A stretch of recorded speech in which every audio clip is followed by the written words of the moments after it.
I have Amanda Tallman here with me today. We are talking to her about a really unique scar story that she has.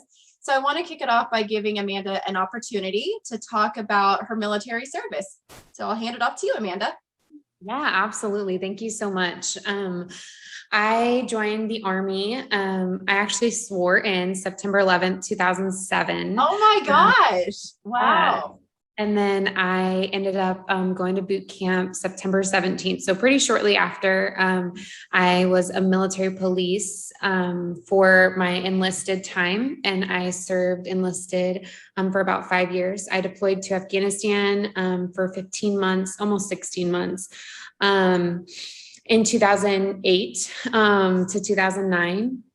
So right after I finished my time in basic training, I went right off to Afghanistan. And then I came back from Afghanistan with an injury. And then also I had cancer. I found out I had cancer. So I kind of struggled through that, got better. And then I applied for a Green to Gold scholarship to become an Army officer.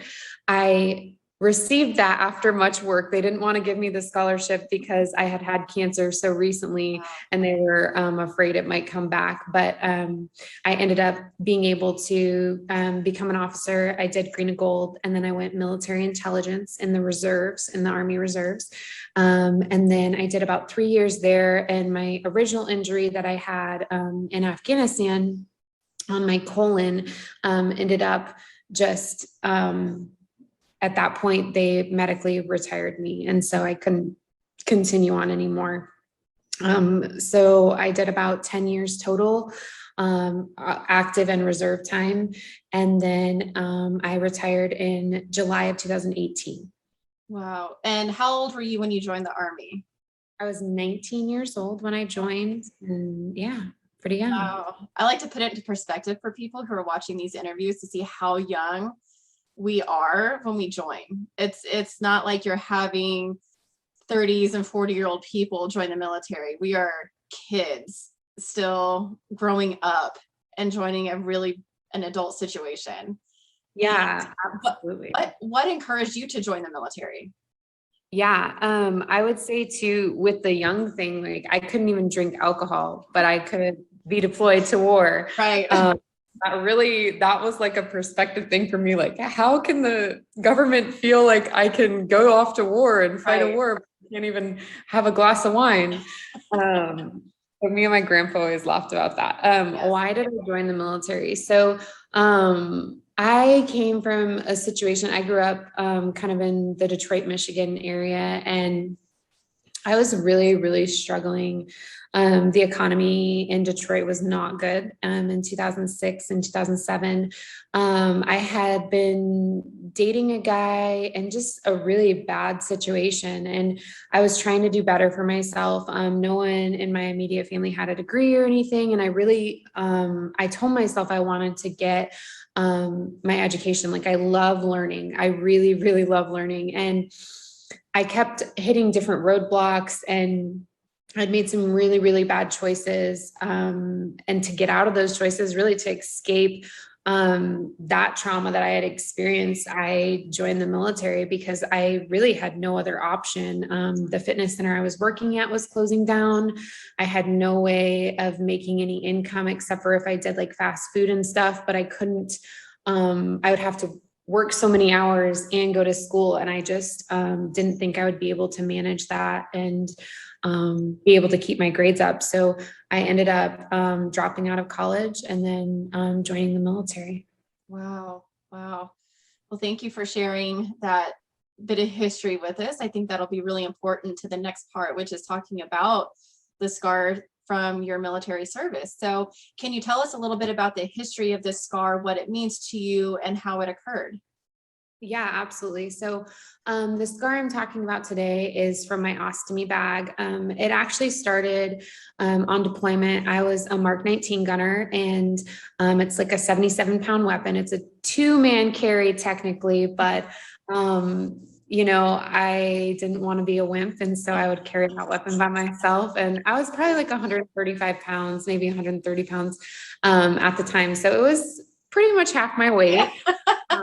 But I wanted to just prove that I was just as tough as the guys. And so I would carry that weapon myself and mount it. There were times people would help me, but I got pretty proficient at carrying it myself. And in March of 2008, I was mounting my Mark 19, and I would basically set it on the hood of the Humvee, and then I would climb up onto the Humvee, and then I would put the Mark 19 with the barrel facing up towards the sky, and then I would have it in the turret so that I would be able to just climb into the turret, and then I would put my knees around the edges of the turret, and then hike the weapon into the mount so that it was easier for me to kind of leverage the weight of the weapon so that I could get it into the mount. Well, one particular day in March, I was doing that, and it was kind of cold, and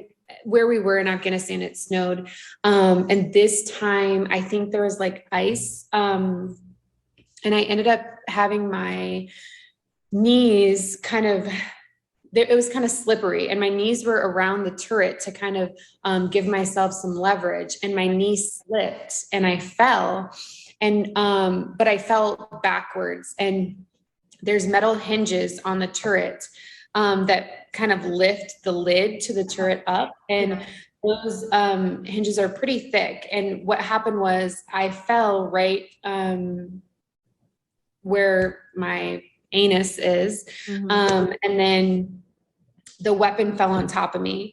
And so basically a little cut came about from that. And I'm not actually sure if it ever healed, but I thought that it was healing. I went to the medic. I was like, hey, this is a situation. And then I went to this other female medic.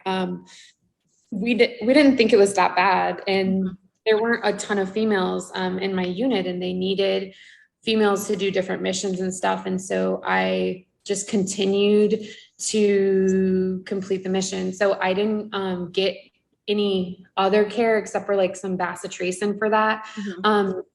And I was in a lot of pain, but I just kept like trying to clean the wound out. And then, yeah, it was just not a good situation. So that happened. And that was a journey that was the beginning of the journey for a very long process. And I had problems on and off, but when I came back from Afghanistan and had cancer, really, I was 21. I had thyroid cancer. My doctor was like, this is the best cancer you can get. You should be so excited. So That's a weird thing to say.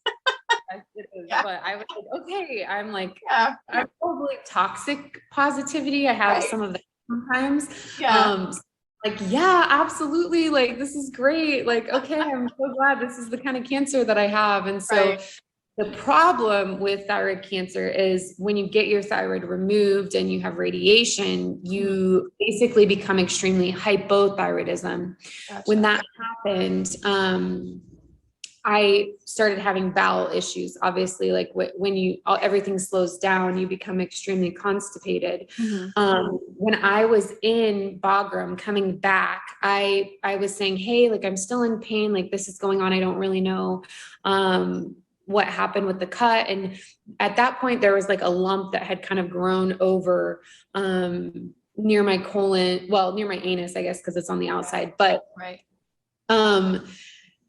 he said, oh, it's just hemorrhoids, the dermatologist that was the doctor in Bagram. And so I thought, oh, I just have hemorrhoids, which was not accurate, but that's kind of what happened. So then with the constipation and the history, quote unquote, of hemorrhoids, they just kept saying, oh, you have hemorrhoids, oh, you have hemorrhoids. And it was a really a long journey because I wanted to become an officer, but I kept having all these issues. And so finally I just stopped worrying about the physical stuff. And I just said, like, I want to be an officer.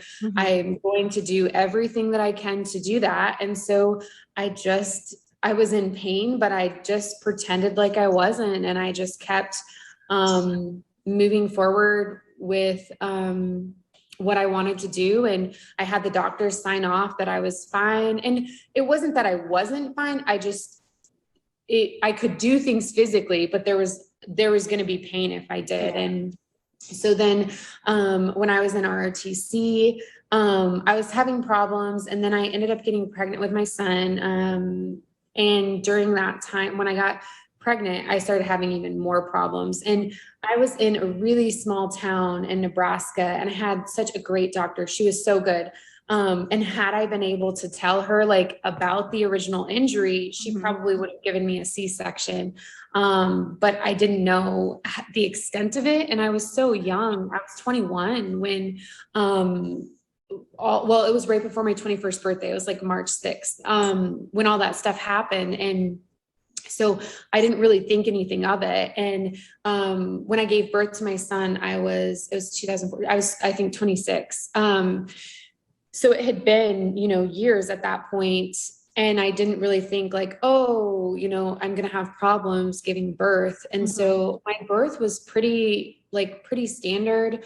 And then afterwards I started having problems, and it was really, I thought this is probably way too much information, but you don't know what you don't know. And they tell you like, you're going to have discharge after birth, like all of this. And I was having discharge, but it wasn't normal birth discharge. Basically, at that point, the lump that I had on the side that had grown after deployment, started to open up more, and it started leaking feces. And I didn't know that it was feces, and I didn't see everything that was going on down there. And I began having, tons of problems after birth and getting UTIs, and I couldn't figure out what was going on. So 8 weeks, at my follow-up with my doctor, I voiced my concerns. She thought maybe I got an infection. She was doing all these tests, and then we did antibiotics, and still nothing changed. And then finally she said, I think you have a fistula, but it's not, if it was from birth, normally there's it's called a rectovaginal fistula, but, it wasn't from the birth, it was from the original injury. And so it was actually a lot lower. Right. And it wasn't anywhere near, what happened. So then, I started to bring up oh, well, that spot that's opened up, that was where I injured myself in Afghanistan. And, she was like, well, why didn't you give me that information? And I was like, well, I didn't think it mattered. I didn't think it was a big deal. And so basically through all these specialists and doctors, what we realized is, I had a fistula, which is, an opening that goes from your colon to the outside of your body that had developed, during my deployment. It was so small though, that it wasn't nothing was really coming out of it. And I didn't have a ton of problems. But what happened though, when I gave birth, is that it opened up more, and then things started to leak out. And I was, having the UTIs and stuff because of the feces, and I didn't realize what was going on. And, so then that became an even bigger issue. And then lots of things happened with insurances, because I was going from ROTC to the reserves, but I had been active duty, so I didn't have medical insurance. And at that point, I wasn't going to the VA yet. And, the VA thought it was caused from birth at first. So I had to fight to get all that information fixed, because at first I thought it was caused from the birth as well. But then I got an excellent colorectal doctor, and he explained to me kind of what happened. And he said, sometimes fistulas can be formed with trauma. They don't really know why it happens, but, in rare circumstances it does. And, I had surgery, in September, 2015 for my ostomy, and that was supposed to be a temporary ostomy for 3 months. I was going to get my colon fixed, and then I would be fine. Unfortunately, that surgery failed. And then I had another surgery in, I think November, December, that surgery failed. Then I had another surgery the following May, that surgery failed. And then I had a surgery in July of 2020, during COVID, and all of that. It was actually on my, wedding anniversary. Oh my gosh. Yeah. And it was, I was supposed to have a, gracilis flap, muscle flap, put in. Mm-hmm. The doctor decided, that the fistula was not as bad as he thought. And so they did not do the gracilis flap. And instead he cut me completely open, and cut my sphincter muscle and then stitched me up, which was not what I had asked for. I was really, really devastated, because after you cut your sphincter muscle, that's it. Like you can't, like once a donut is cut, you can't put the donut back together. It's not going to work the same. And so I'm having a little bit of problems. Like I have good sphincter tone, but if I reverse the ostomy, I don't know if I would be able to hold everything in, especially, after you've had an ostomy. Now it's going on, 5 years. Well, it's been September 2nd. It would have been 6 years. So after all of that, like it really changes all of that physiology. And, Sure. so I haven't had a reversal surgery. And the fistula isn't necessarily fixed. It's a lot smaller than it was.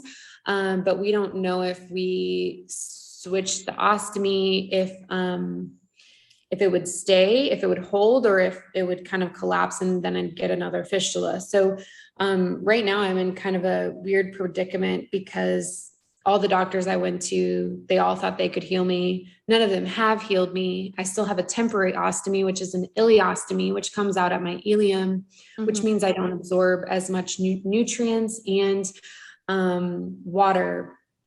And so there's just a lot of complications with that. And then, the whole thing, like I have 3 kids. And so trying to be on the toilet all the time because I can't control my stool. The ostomy is really actually helping me a lot through that. Wow. So. And can you explain to people, what does the bag do? You physically have a bag, which I appreciate you providing the pictures. We'll make sure that those are included too, so people can see exactly what this visually looks like. What does the bag do for you now? Yeah, absolutely. So it collects stool from my stomach. So the bag sits on my stomach, and then my intestine at my ileum was pulled through my stomach and completely out of my stomach through the skin. And so that actually all collects in it's the bag basically. And so there's 3 parts that I use. There's like a little barrier ring that helps protect my skin, because your skin can get really raw and burn if anything leaks. And it's not fun at all. And then I have a wafer, which kind of goes around and protects. And then it has like a snap piece for the bag to snap on. And then I just snap the bag on. So it's called a 2-piece appliance. But I use 3 pieces because of the barrier ring. Does it hurt at all? My intestine itself doesn't hurt. The skin around it, it does. If it's irritated. Right now, we just moved back to Arizona, and so we're in, it's 106, 108. And so when I sweat and stuff, it starts to get really itchy. And then, it will, it hurt. Bother the heck. Comfortable, of course, I'm sure. Yeah. So how has this impacted you? We can tell it's obviously had a physical impact, but other than the obvious having a bag attached to your body, what else has it done to you mentally and physically then versus now? Yeah, so it's so funny. Like as we're talking, I'm thinking even the ripple effect, not even just the effects on me, but like my kids, I think my kids even have some anxiety and fear that I might die just because like I've had to go into surgery so many times. And so I think even about those, like the effects that it's had on others, and even my husband. So the ostomy bag isn't foolproof. Like sometimes at night, it can leak, or it can like get so much air, like gas in it build up built up that it explodes and then poop gets everywhere. And so my husband, there's been nights where he's had to clean me up and help me get the bed clean and change the sheets and all of that.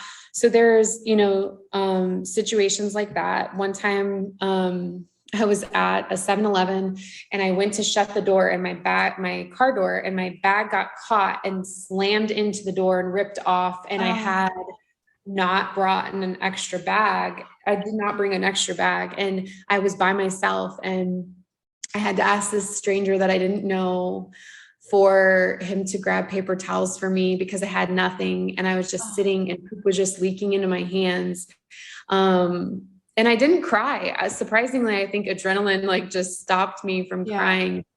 It was definitely like a shock for me. And it was really, I think, humbling to have to ask for help that way. So that is another way like that it affects me. There's been several times that's happened. But normally like my kids are with me, so my kids can help, or my husband's with me.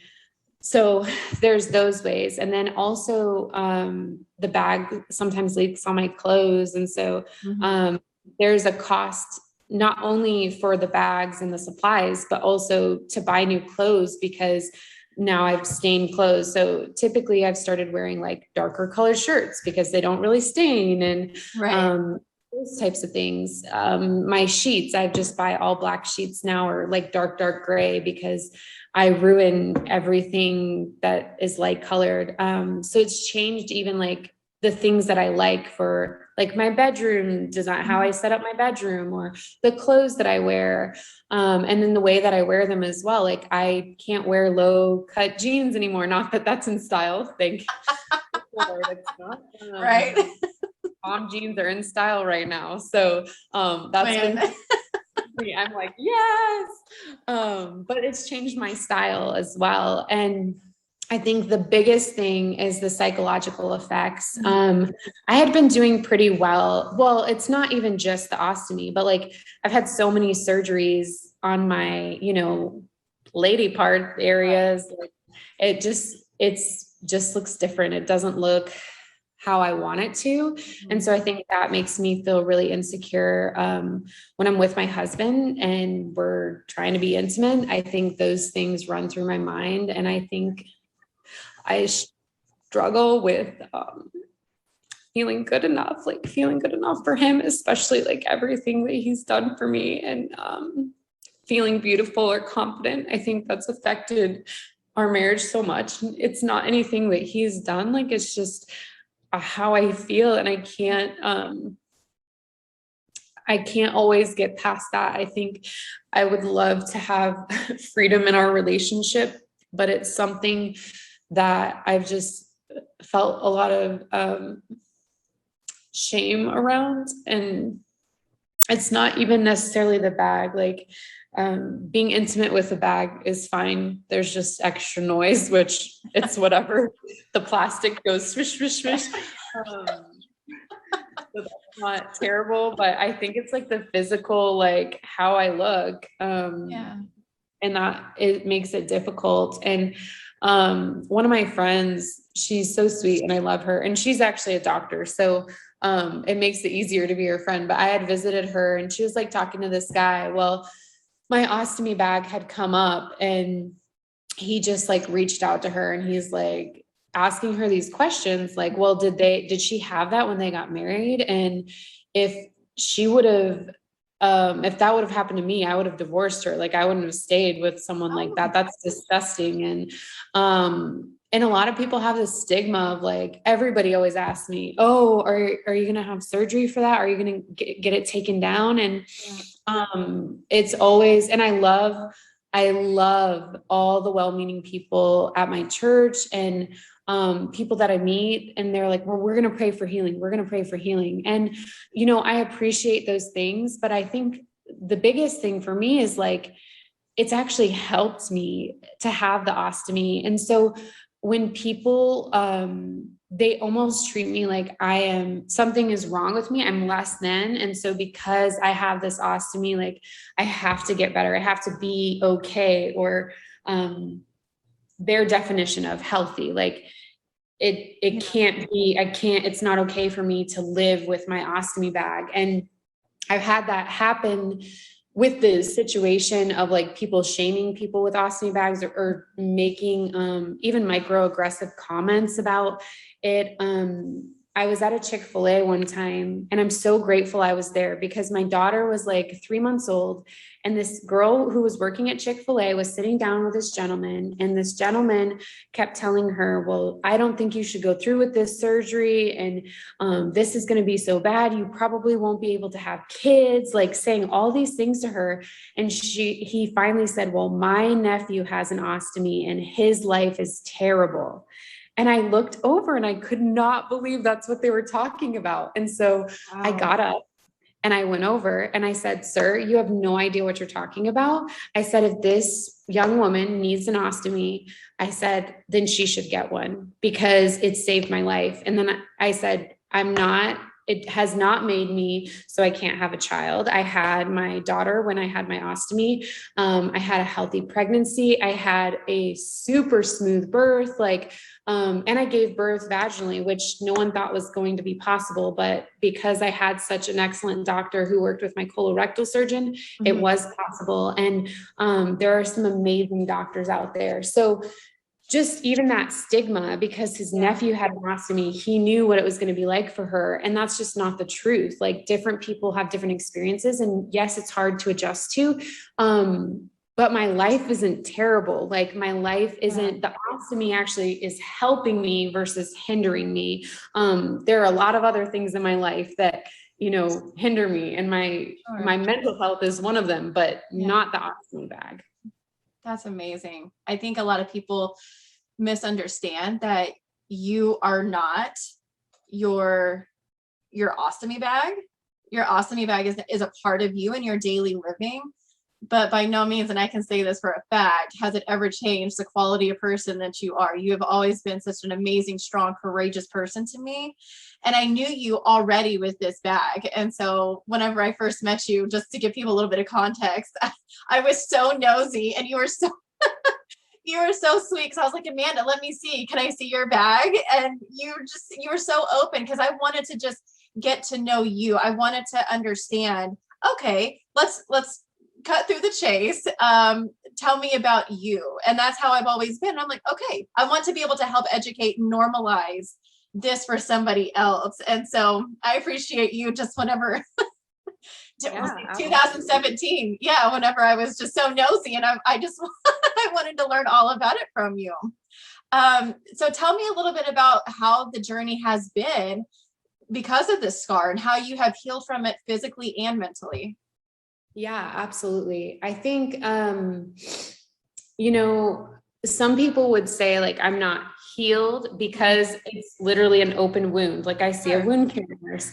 But it's interesting, even with, I think some of the stuff that I'm struggling with, my image and all of that. I think it has healed through the unhealing, the fact that I still have it and I didn't just run from it or try to get it reversed because it was too difficult. I've faced those challenges. I've faced the things that I've struggled with, and by no means am I perfect or have I overcome all of those things. Like I said, there's still things with my intimacy with my husband that I've been working on. I think February of this year, actually, when I went to the Kirsty Ennis Foundation snowboarding clinic to help volunteer this last year, that was just such a pivotal moment with being with other women and talking about that and sharing about my experience. There was one woman in particular there who just really encouraged me in that. And so I really focused on the intimacy part of my marriage, because that's something that I do want freedom in, and I do want to be able to relate to my husband in a healthy way that I don't feel shame or guilt about, that I can, love who I am and accept who I am. So I have not arrived by any means, but I actually did take a course too called The Healing Journey. So yeah, I did this course through my church called The Healing Journey. I think that helps. And then I've definitely done some counseling, and I've read different books. And it's not even about the ostomy. It's about being able to accept myself exactly how I am, exactly where I'm at, and have freedom in that. Like, this is me. This is who I am. This is okay. Like, I'm not bad or good. It's just who I am. And I don't have to worry. The ostomy isn't like, oh, -1, I'm going down the list. I need to be up here, but I'm down here. Like, it's just who I am. And accepting that, I think that has been like the biggest healing part for me in this journey. That's amazing.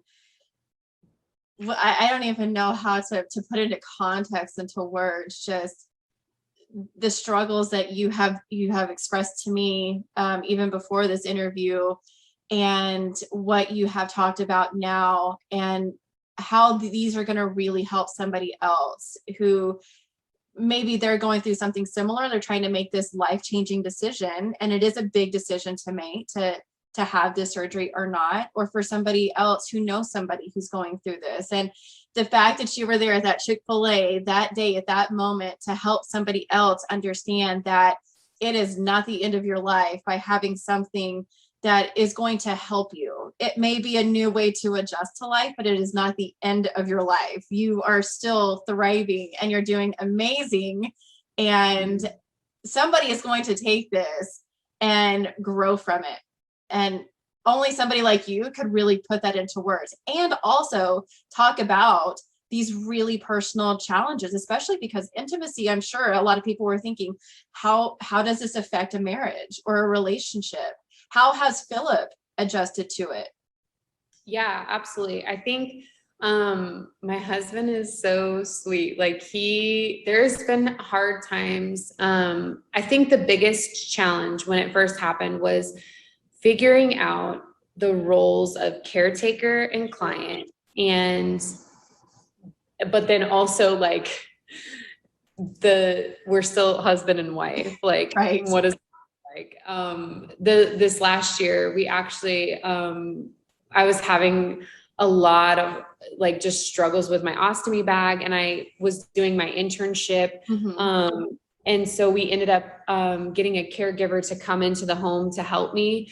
And she's so sweet. She's like, now we've become friends because we just had such a close relationship. And I mean, it's pretty close when when you're poop. That's right. Yeah. And she was just so great. And I think that has helped us define it. But we also went to this camp. It was the Wind River Ranch. They had it was a Healing Warriors week. And we were selected for that in 2018. And the power of talking to other couples. One couple, the husband had been the caretaker for the wife when she had cancer, and they just shared, and they were older than us. So they obviously had more wisdom and had been married longer and dealing with some of those things, and their kids were older. So I think that was super helpful to have another couple that had walked through that kind of tell us, like, it's okay, but you have to be husband and wife first. Like, we understand that those things happen and you have to care about the medical and physical health and all of that. But ultimately, like, you guys are husband and wife, and that's the relationship you need to focus on. And I think once we realize that, then all the other roles, parenting and me being the client and him being the caregiver and all those things that come with it, like, those relationships became better, because I always felt guilty because I'm like, well, I'm not able to be everything I want to be for my kids, or every time I have surgery, my son is afraid I'm going to die. Like, so I just kept trying to be more for him and everything we were doing. But then I was neglecting some of those other relationships. And we adopted our daughter from foster care, and this was after I had the ostomy bag, but it was really hard because she's already lost parents and she's already lost not only her biological parents, but several foster parents. And then, I have to go into these surgeries, and right before I go into the surgery, I start to feel really anxious. And so I'm like praying in my head. And then finally I just say to the doctor, like, I really think I need to, you need to give me something to relax, because I'm thinking all these things. And I know she's scared. I know my son's scared.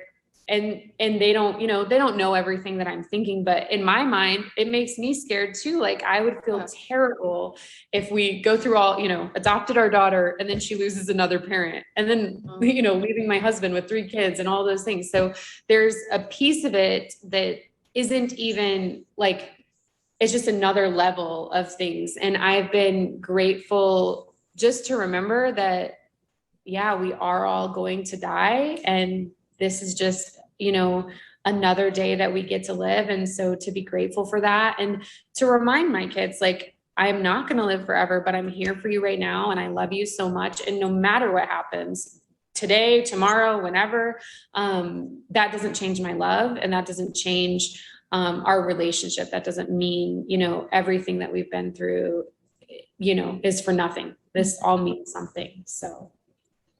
You've handled it so gracefully and beautifully. And I know it's not easy, and it's been a learning journey for you. I mean, nobody thinks, oh, I'm going to have this happen to me. This is how I'm going to handle it. It's kind of a day by day experience, and every day is a new opportunity. So what kind of message or takeaway would you want somebody to hear or to feel from your story? Yeah, absolutely. I think my biggest thing is no one understands what people are going through. Truly, they just have no idea. And I think about all the little moments that happen from sunup to sundown that no one will ever know, things that I think about or things that I do. But just knowing that people care and that they reach out, it truly, I don't think people understand how important those things are, or even the way you treat someone at the grocery store. There were moments where I'm like, I don't know how I'm going to get through another minute of my day. And then somebody said something or did something, and I'm like, there are still good people in the world. So I think that is one piece of it, is if you don't have an ostomy bag, if you don't have any, it doesn't matter what you have. You don't know what someone else is going through. But then also, if someone does have an ostomy bag and you know them, I think you can absolutely ask questions, but don't ever shame or guilt someone for having that. And I think trying to get to know the person and have a relationship with them versus just saying, oh, I'll pray for you to be healed. I'll pray for you to be healed. It's so easy to say that and just be off the hook, but you have no idea what's going on in my life. Pray for my heart to be healed. Yeah. I don't care about ostomy. So I think there's just so much, it's so individual that you should never assume something about a person. You should absolutely try to get to know them from their perspective, from where they are. And I think, I'm going to school for my master's in social work, and person and environment is such a big thing for us. And I think it's so true though, meet that person where they know. And then I think the last thing is, if you do have an ostomy, if you're contemplating getting an ostomy, there are so many different medical things that can or will happen, but it doesn't necessarily limit you. Yes, the doctor may limit you for a little while after surgery, but there are so many ways to do different things. And I was so afraid to go snowboarding. I wanted to, but I just couldn't get myself out there.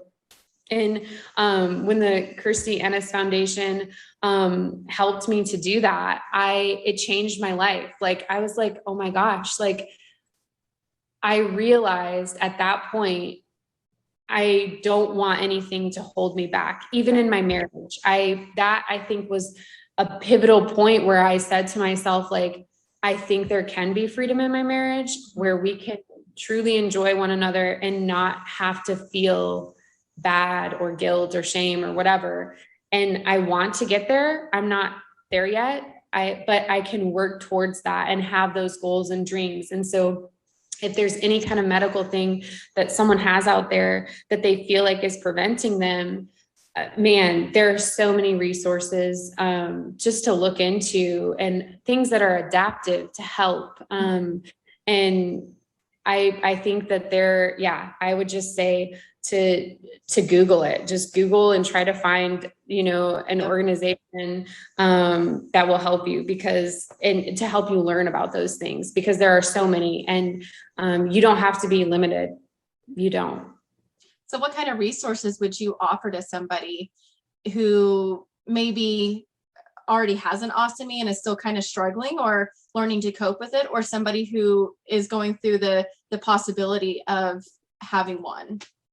Yeah, absolutely. So there's an Ostomy Association, and you can Google it online, and that is I think a great resource. They have different classes, and the supply companies for the bags like Hollister and Convatec, they also have like videos and stuff that you can look at, and resources that talk about support groups, if you need to be involved in a support group.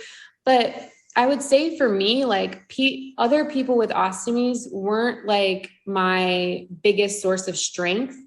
And I think that's okay. I think finding people who can encourage you and support you where you're at is what's most important. And I think I found that with the Miss Veteran America competition where I met you. Yep. Those women were just such a strong support to me, you included. And then I think with the Kirstie Ennis Foundation, I mean, Kirstie's story is amazing. And the women that came alongside me in that, and the people that I've met, just so many amazing people through those organizations. And I think the only thing that was stopping me before was just my mindset.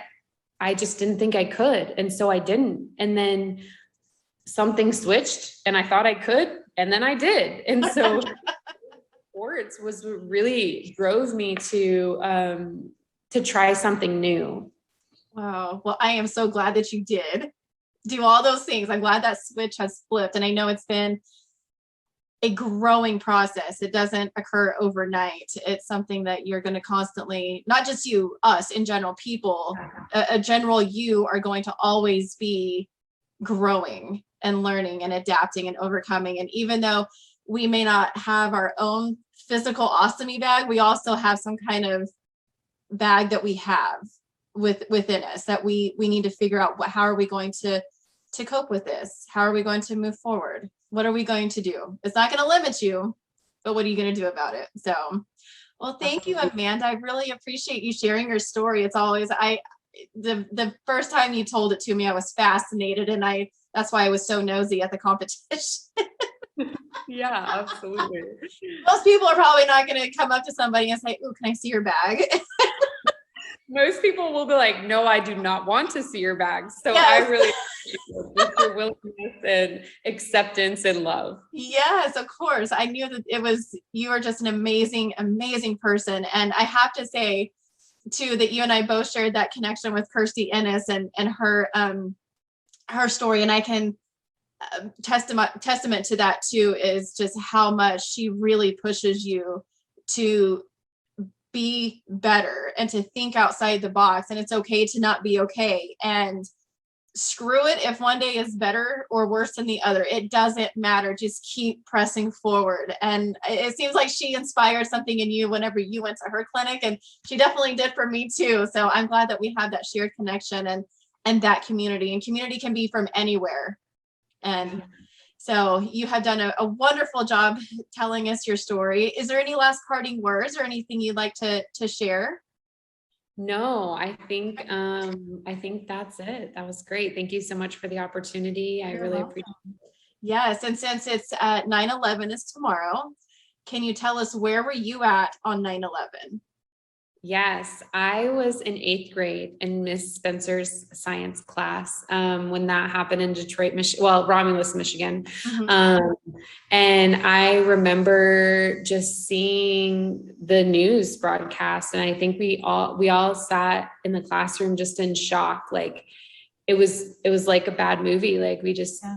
were like in shock. And my teacher, she's such a great teacher. She reassured us, like, everything's going to be okay. And a lot of parents came and picked their kids up, and my babysitter came and picked me and my sister up, and we went home. But I remember, man, I think that was the biggest thing that had ever happened in my life, like 9/11.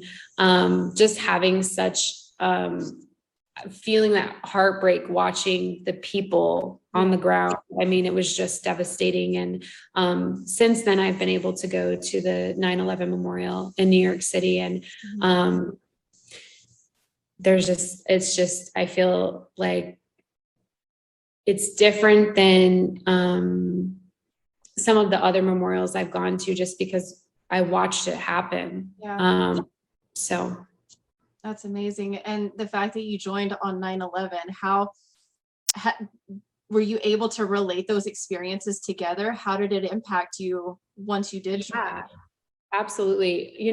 The day when I swore in on 9/11, that was actually just because the way it lined up. But I think it did help me have pride in my country and feel like I was doing something, like I was giving back. And I think that was important to me. I don't think that I realized that then, because I hadn't gone to Afghanistan, but I think now it does mean something to me. And with the war ending and all of the things that have happened, that's a whole nother scar, but it's just been a huge impact in my life. And being able to, like, just the dates are very interesting because 9/11 2001, 9/11 2007, and then now the war ending, and